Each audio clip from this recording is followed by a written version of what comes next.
I just couldn't see it. And as I tried to turn, look. I realized that I was about to have an accident. Thanks be unto God. This car honked. And I'm sure that's not only my experience.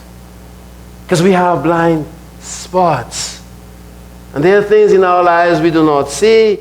And when it's somebody to point it out, it makes no sense of you getting angry at somebody who's trying to help you. That's foolish. The person is just trying to help you. And you're angry at the person, you're having a wrath against this person and making the person feel bad when the person is trying to help you. You know how many times people have tried to help people and they've turned on them and make them feel as if they're the villain, and then 2 days afterward, you hear the problem, right?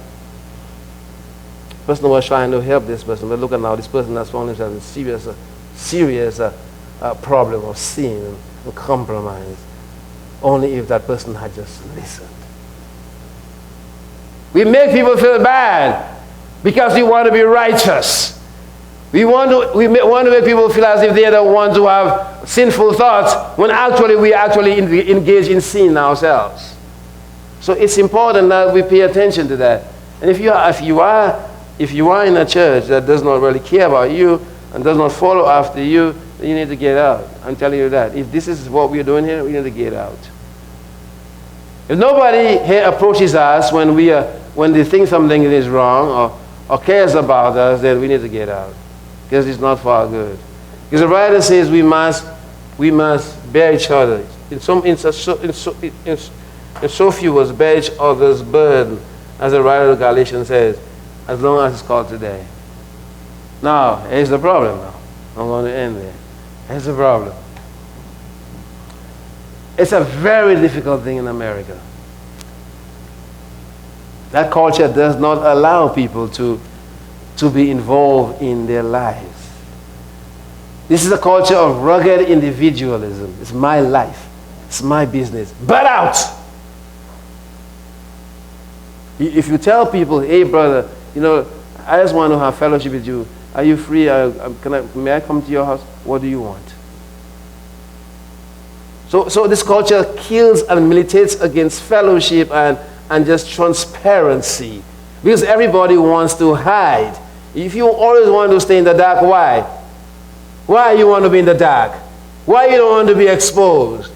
Why you don't want to have fellowship with your brothers?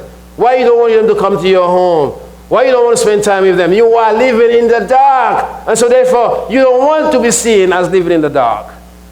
But it's not good for you. It's not good for you. It's not good for you.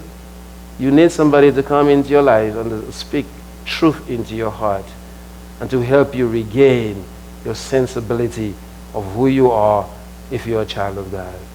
You need somebody to come into your life. So the text says we need to exhort each other today, every day. Brother, I didn't see you at church last Sunday. Where were you? Don't take offense at that. If you were not doing anything wrong, why don't simply say, brother, I was just tired. Say the truth, right? Why do you have to? Why do you have to do that? If you have nothing to hide, why just simply don't say what happened? But brother, I couldn't come. I just couldn't come because some things turn out, whatever it is, maybe a death, whatever it is. You know what? Even if the excuse is very phony and not making sense, tell your brother. Even if he has to rebuke you for that, you need the rebuke. You need it. Because you need somebody to speak into your heart, into your life. Tell your brother, so your brother can help you continue on the pilgrimage in which you are on. That's a problem here. Fellowship is a wonderful thing. Fellowship keeps us always being authentic and help us to live not in the dark, but to live in the light. If you want to make your Christianity your private thing, that's a problem. There's no such thing as a private Christian. We warn you about that.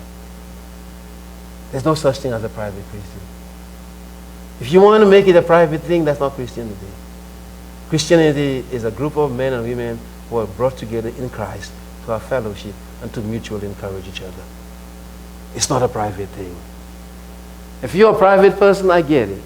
I am a private person. I'm just satisfied in just being me. But you know, I will never discourage my brothers and sisters from approaching me and rebuking me if that needs be. Because I need it. We are there to spur each other and to help each other on the road to glory. We are not an island. We do not always see everything. We need people on the sidelines who can see what we cannot see and tell us about it. And so the writer concludes by saying this, and this is what you need to look at. He said, it's all about saying the same things he has said before when he says this. He says this. Verse 16 and to verse 19. He says, for some when they heard, did provoke, howbeit not all that came out of Egypt, right? But here's the question. But with whom was he grieved for 40 years? Was it not with them that had sinned, whose carcasses fell in the wilderness?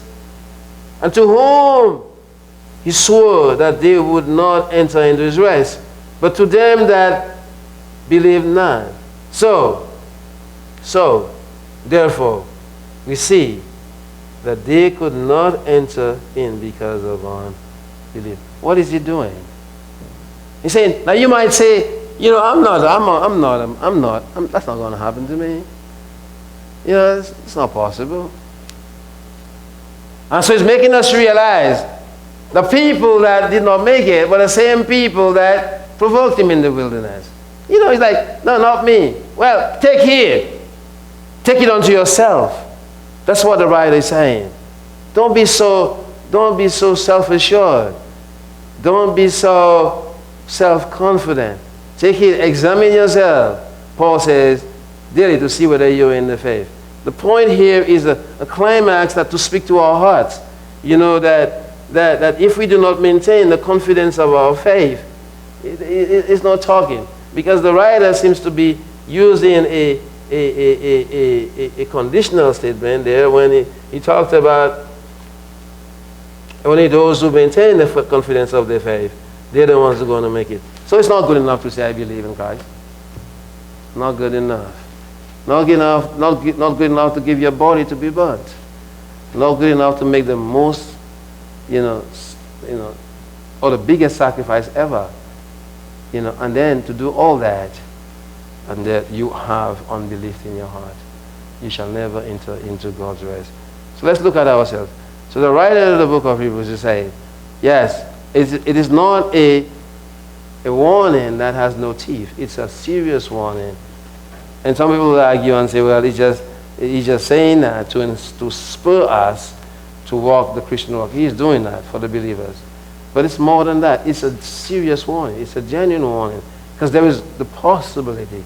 There's a possibility among those who profess to be children of God, some are living in unbelief. It's possible. It's possible. I don't get it. It's possible to be a worker of miracles and still have unbelief. In Matthew chapter 7, Jesus Christ, the passage has always been the passage that dogs me. Why would he say to those people who said, in your name I cast out demons, in your name I prophesied?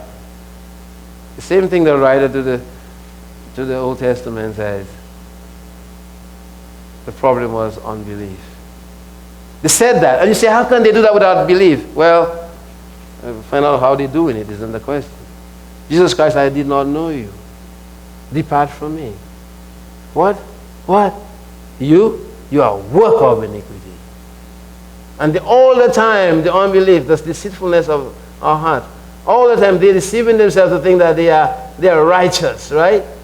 Jesus Christ says, no, you are a worker of iniquity. You cast out demons. My people, take heed.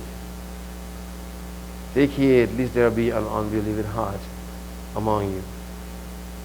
You never say you have arrived until you have arrived. You hear me? You never say you have arrived until you have arrived. You know how many people drive into a destiny and they are just a few minutes away and they call in their loved one and say, look, I have arrived. Because they're just around the corner, right? Bash! Next thing you hear, they're dead. Never say you have arrived until you have arrived. That is the proof positive that you are a child of God. God bless you. Amen.